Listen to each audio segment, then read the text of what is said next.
او الحمدلله زموږ اخري سفر چې پاکستان ته وشوه نو د پاکستان طرف نه یو اظهار خوشبینی او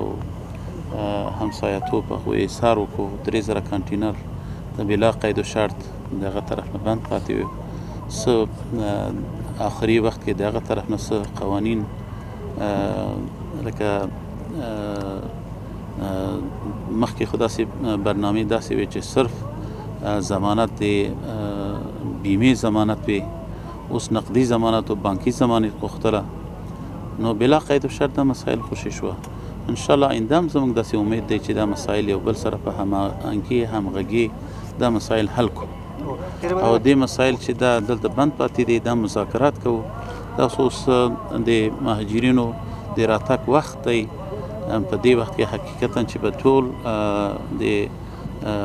عبوري نقطو باندې بیروبار دی او د خلکو ستونزې دي مشکلات دي تګ راتګ دي دلته آخري تاسو دلته کسانو څخه ما معلومات وکړو دلته مظاهرې هم روان دي نو په دغه سلسله کې انشاءالله موږ مذاکرات جاري ساتو چې مسایل تر یو ښه فضا باندې حل شي انشاءالله